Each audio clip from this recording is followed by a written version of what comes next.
So a few weeks ago on 3+You, we had the great privilege, we felt, of bringing you a show called Aging Well, focusing on what it's like to get older and how to do it to optimum results. And Nancy Cogar, who is an elder law attorney here in town, was a huge, huge part of helping us bring that show to the air. So thank you for that. Oh, I enjoyed it.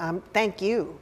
I mean, I got great feedback from the community. People were listening, people were taking notes, and they're taking action. Well, it's a lot more complicated, and the net is cast a lot farther, I think, than people think. So when you mentioned that you're an elder law attorney, that means if you're currently in those retirement years, come talk to her. But we hope to all get there. Right. So you want to be thinking and planning ahead. That's a big part of what you preach, I think, is being prepared. Yes. Absolutely. So you're, sorry, go ahead. No, that's okay. I was just going to say, and so many people, if you're out there and you're not prepared, you're not alone, because about 70% of people are not. So your focus today, you wanted to talk about if you are going to be moving into a senior living community, kind of things to be mindful of before you go, is that right? Yeah, that's a piece of it. And we're talking on Boomer Time, the podcast this week, about what you say, what you need to know before you say yes to caregiving. Okay. So there's about, 1 in 5 people right now are in some kind of role as an unpaid caregiver, whether it's full-time, you quit your job to take care of your parents, you're working and doing that at the same time, or, it's just you're juggling to try to keep everything together and do that. So that's stressful just on its own. But I want to make sure that you have the conversation with your parents about what's this road going to look like right now and later. So when you're saying what you need to know before you say yes to caregiving, are you talking about the adult child who might be stepping into that role? Yes. Okay. Yes, because 53 million people in America are in that position right now. I mean, this is, I talk about the silver tsunami, not to be dramatic, but it is dramatic. Well, and I think tsunami is a very fair word, because a tsunami, you don't really see it coming. Right. And so I'm kind of walking this experience as part of the reason we did the Aging Well show. Yeah, I know. My brothers and I got together just the other week to kind of talk about our mom. She's doing great, but what we all recognize is that we're taking it kind of on a month by month, be prepared for what may evolve basis. So, say you're hiking up a mountain, right? You bring certain tools with you when you're down at the bottom. You don't know what you're going to face as you get up towards the top. It's the same kind of thing. Make sure you have that toolkit when you start. You may know that the trail is rocky in these areas. You may think there's some plateaus there that you can regrip and gain some self-care rest, but it's going to be long and it's going to be hard. So none of us has a crystal ball. No. So let's take a couple of different scenarios, okay? And as we talk, the thing for you to know is that Nancy's practice is there to kind of be part implementer and also part kind of guider for people. Advocate and attorney. So everybody's different. We come in, we have a strategy session. We talk about what you're concerned about, what's coming up, what you don't have, what you do have, and try to put all those pieces together.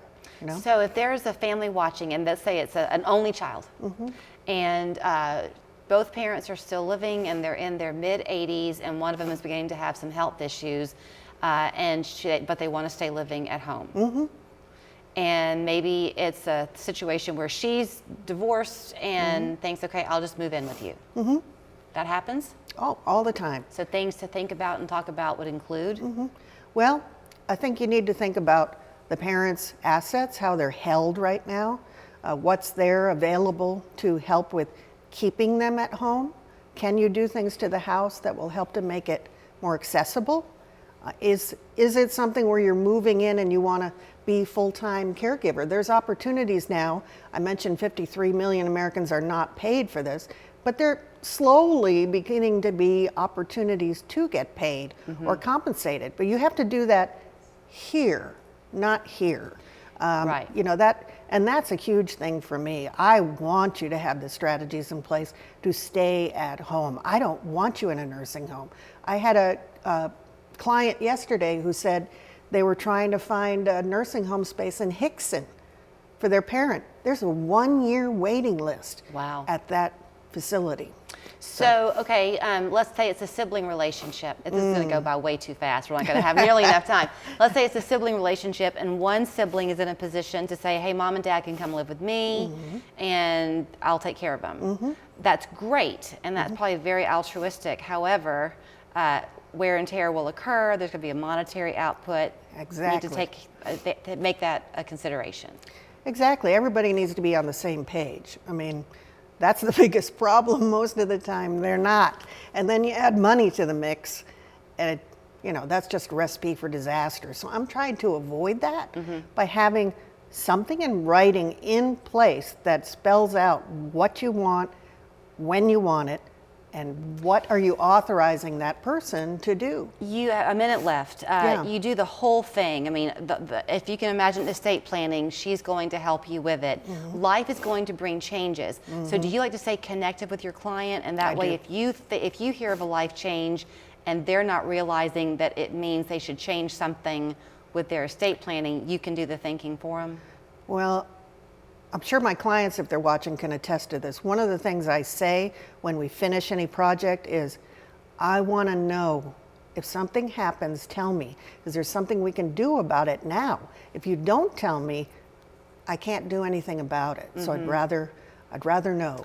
It's not really a fun conversation because all of us somehow think that we're not going to have this happen in our lives, but it's going to get there, and you do want to be prepared when that day comes. I have a strange sense of humor because I'm talking about death, dying, and what to do with your stuff after you're gone. But you can listen to her podcast besides finding her here on 3+You. It's great. It's called Boomer Time with Nancy Cogar.